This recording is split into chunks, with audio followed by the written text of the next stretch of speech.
Hello friends, अगर आप CTET की प्रिपरेशन कर रहे हैं तो आप सभी के लिए ये क्लास बहुत इंपॉर्टेंट है। सीटेट सीडीपी की क्लास है। एक एक क्वेश्चन आप सभी के लिए इंपॉर्टेंट है, तो लास्ट तक जरूर बने रहिएगा। नए हो तो विजडम आज से चैनल को सब्सक्राइब कर लीजिएगा, बेल आइकन प्रेस कर लीजिएगा, ताकि सीटेट से रिलेटेड कोई भी अपडेट है, कोई क्लास है, वो आपको टाइम पर मिलती रहे। और सभी क्लास का आपका चल रहा है, सभी क्लास के जो इंपॉर्टेंट, सभी सब्जेक्ट के जो इंपॉर्टेंट क्वेश्चन है वो मैं सॉल्व करवा रही हूँ। आप लोग उन सारे क्वेश्चन को जरूर देखिएगा। आज का पहला क्वेश्चन आप लोग स्क्रीन पर देख पा रहे होंगे। आशना जो है अच्छा करती है क्योंकि वह दूसरों द्वारा अच्छा देखा जाना चाहती है। वो लॉरेंस कोहल वर्ग के नैतिक विकास के किस चरण में है? ये देखिए, लॉरेंस कोहल वर्ग से क्वेश्चन किया गया। और जैसा कि मैंने बताया है कि लॉरेंस कोहल वर्ग, वाइगोस्की और जीन पियाजे, हार्वर्ड गार्डनर, इन 4 टॉपिक को अगर आप पढ़ेंगे तो 10 से 12 नंबर आसानी से जो है स्कोर कर लेंगे। ऑप्शन ए में दिया गया पूर्व पारंपरिक, बी है पारंपरिक, सी है उत्तर पारंपरिक, डी है अमूर्त संक्रियात्मक। तो आशना जो है वो अच्छा करती है क्योंकि वो दूसरों द्वारा अच्छा देखा जाना चाहती है। ये जो है लॉरेंस कोहल वर्ग के नैतिक विकास के पारंपरिक चरण में है। बी वाला जो ऑप्शन है ना, ये आपका करेक्ट हो जाएगा यहाँ पे,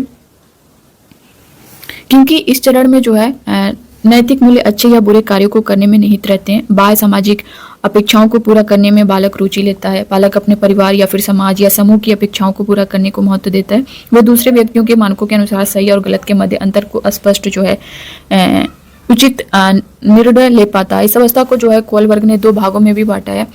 अच्छा लड़का या फिर अच्छी लड़की अभिमुखता। दूसरा जो है वो है कानून एवं व्यवस्था उन्मुखता। ठीक है, तो यहाँ पे फिलहाल आपका बी वाला ऑप्शन करेक्ट है। नेक्स्ट क्वेश्चन देखेंगे, प्रगतिशील शिक्षा में ऑप्शन ए में दिया गया है कि सीखने का स्वरूप सामाजिक होता है। बी है पाठ्यपुस्तकें सीखने का एकमात्र स्रोत है। एकमात्र नहीं, बैठने की व्यवस्था पूरी तरह से तय होती है। पाठ्यचर्या मानकीकृत होते हैं। तो प्रगतिशील जो शिक्षा है उसमें सीखने का स्वरूप सामाजिक होता है। ए वाला ऑप्शन यहाँ पे करेक्ट हो जाएगा। नेक्स्ट क्वेश्चन देखेंगे। अगला क्वेश्चन दिया गया है कि किसके सिद्धांत में भाषा जो है बच्चों के संज्ञानात्मक विकास में महत्वपूर्ण भूमिका निभाती है। भाषा जो है बच्चों के संज्ञानात्मक विकास की बात की गई है। ऑप्शन में देखेंगे तो लेव वाइगोस्की, बी है जीन पियाजे, सी है हार्वर्ड गार्डनर, डी है लॉरेंस कोहल वर्ग। ये चारों बहुत इंपॉर्टेंट हैं आपके लिए, और इस पर मैंने एक सभी की अलग अलग से वीडियो दिया। आप उन सभी जो है 4 से 5 मिनट की वीडियो आप लोग उससे ज़रूर देखिएगा। इससे आपके इनसे रिलेटेड जितने भी क्वेश्चन बनते हैं गलत नहीं होंगे। तो यहाँ पे किया गया है कि बच्चों के संज्ञानात्मक विकास में महत्वपूर्ण भूमिका निभाती है। किसकी? तो वो है यहाँ पे लेव वाइगोस्की। ये वाला ऑप्शन जो है यहाँ पे करेक्ट हो जाएगा। इनके अनुसार जो है, यानी वाइगोस्की के अनुसार, अधिगम एक सामाजिक जो है प्रक्रिया है, और सामाजिक प्रक्रिया के अंतर्गत भाषा एक बहुत सशक्त माध्यम है। भाषा के अलावा संस्कृति भी उसका एक महत्वपूर्ण अंश है। और वाइगोस्की के अनुसार जब अधिगम प्रक्रिया में शिक्षा की बात की जाती है तो वो भाषा मातृभाष होती है। ठीक है, अगला क्वेश्चन देखेंगे। वाइगोस्की के अनुसार बच्चे किस प्रकार सीखते हैं? ऑप्शन में दिया गया है प्रतियोगिताओं के द्वारा, साथियों के साथ बातचीत करके, सी है पुरस्कार के लिए प्रयास करके और दंड से बचकर, डी है उद्दीपन प्रतिक्रिया अनुबंधन करके। तो यहाँ पे अगर आप देखेंगे तो वाइगोस्की के अनुसार बच्चे किस प्रकार से सीखते हैं? क्या प्रतियोगिताओं के द्वारा? नहीं, साथियों के साथ बातचीत करके, अंतःक्रिया द्वारा जो है। ये बी वाला ऑप्शन जो है यहाँ पे करेक्ट हो जाएगा। ठीक है, सामाजिक अंतःक्रिया, संस्कृति, ये सब जहां भी आएगा तो आप वाइगोस्की से रिलेट करेंगे। ठीक है, तो बी वाला ऑप्शन यहाँ पे करेक्ट हो जाएगा। नेक्स्ट क्वेश्चन देखेंगे। अगला क्वेश्चन यहाँ पे किया गया है कि किस प्रकार का शिक्षा शास्त्र एक शिक्षक को अपनी कक्षा में व्यक्तिगत विभिन्नताओं का ध्यान रखने में मदद करेगा? ऑप्शन ए में दिया गया है मानकीकृत व एक समान, बी है पूरी तरह से परीक्षाओं पर केंद्रित। पूरी तरह से बोला गया है तो ये तो नहीं होगा। सी है पूरी तरह से पाठ्य पुस्तकों पर केंद्रित, और यहाँ पे डी वाला ऑप्शन दिया गया है संलग्न व संदर्भित। किस प्रकार का शिक्षा शास्त्र एक शिक्षक को अपनी कक्षा में व्यक्तिगत विभिन्नताओं का ध्यान रखने में मदद करेगा? तो ये हो जाएगा आपका संलग्न व संदर्भित। डी वाला ऑप्शन जो है यहाँ पे करेक्ट हो जाएगा। अगला क्वेश्चन देखेंगे।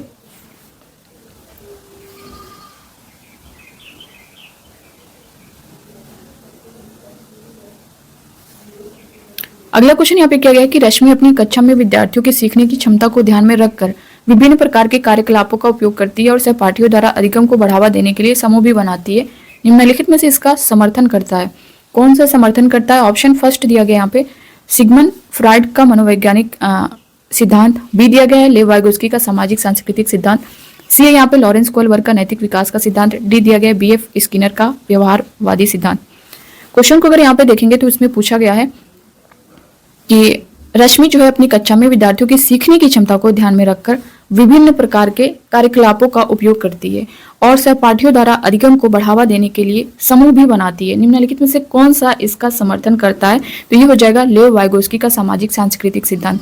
सहपाठियों द्वारा बढ़ावा देने के लिए समूह की बात की गई है, जहाँ पे ये समूह है, सामाजिक अंतःक्रिया है, ये सब जो है आपका लेव वाइगोस्की के अंतर्गत आएगा। तो बी वाला ऑप्शन यहाँ पे करेक्ट हो जाएगा। नेक्स्ट क्वेश्चन देखेंगे।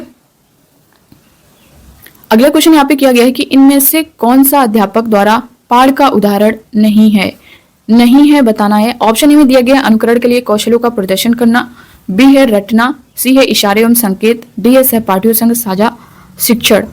तो यहाँ पे उदाहरण नहीं है, जो नहीं है वो बताना है। तो ये आपका है रटना, जैसा कि मैंने बताया निगेटिव वर्ड है, इशारे एवं संकेत ये भी होगा, सहपाठियों संग साझा शिक्षण ये भी होगा। तो रटना इसमें से नहीं होगा, बी वाला ऑप्शन नहीं पूछा है, तो बी वाला करेक्ट हो जाएगा। अगला क्वेश्चन देखेंगे। अगला क्वेश्चन यहाँ पे किया गया है कि निम्न में से कौन सी शिक्षा शास्त्रीय पद्धति एक संरचनावादी कक्षा के लिए उपयुक्त नहीं है? जो नहीं है वो बताना, जहाँ पे नहीं वर्ड आएगा उसको आपको अंडरलाइन कर लेना है। ऑप्शन ए में दिया गया है बहुआयामी परिप्रेक्ष्यों का प्रोत्साहन, बी है सामूहिक सहयोगिता, सी है वेधन व दोहराव, डी दिया गया है प्रयोगात्मकता।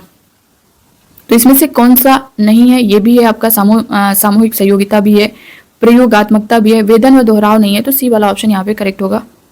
नेक्स्ट क्वेश्चन देखेंगे। अगला क्वेश्चन यहाँ पे किया गया कि राष्ट्रीय शिक्षा नीति 2020 के अनुसार मूल्यांकन का उद्देश्य क्या है? ऑप्शन ए में दिया गया रटने की क्षमता का परीक्षण। इसका उद्देश्य क्या है? क्या रटने की क्षमता का परीक्षण करना? नहीं। पुनरुत्पादन व याद रखने की क्षमता को नापना, याद रखने की क्षमता को नापना ये भी नहीं होगा। बच्चों को सीखने की प्रक्रिया में मदद करना, इसको देखते हैं अभी। डी दिया गया पूरे देश में बच्चों की तुलना करने के मापदंड बताना, बच्चों की तुलना करनी ही नहीं है, ये भी नहीं होगा। तो बच्चों को सीखने की प्रक्रिया में मदद करना, सी वाला ऑप्शन यहाँ पे करेक्ट हो जाएगा। अगला क्वेश्चन है समावेशन का क्या अर्थ है? यहाँ पे समावेशन का अर्थ पूछा गया है कि इसमें से समावेशन का क्या अर्थ है। ऑप्शन ए है सभी विद्यार्थियों को उनकी सामाजिक पहचान से निरपेक्ष होकर अपनाना, बी है अनुचित प्रयास और अलगाव पैदा करने वाली बाधाओं को अनदेखा करना, ये तो होगा ही नहीं, आपका यही हो जाएगा सभी विद्यार्थियों को उनकी सामाजिक पहचान से निरपेक्ष होकर अपनाना, ये वाला ऑप्शन यहाँ पे करेक्ट हो जाएगा। तो ये था दोस्तों आज के 10 क्वेश्चन जो कि हम लोगों ने सॉल्व किए हैं। बाकी जो है आगे का जो क्वेश्चन है वो नेक्स्ट क्लास में हम लोग सॉल्व करेंगे। बाकी सभी सब्जेक्ट का आपका चल रहा है, चाहे वीएस हो, हिंदी हो, मैथ हो, आप लोग उसे ज़रूर देखिएगा। क्वेश्चन बहुत इंपॉर्टेंट आप सभी के लिए। मिलते हैं नेक्स्ट क्लास में, तब तक के लिए बाय बाय, टेक केयर, खुश रहिए, पढ़ते रहिए, थैंक यू।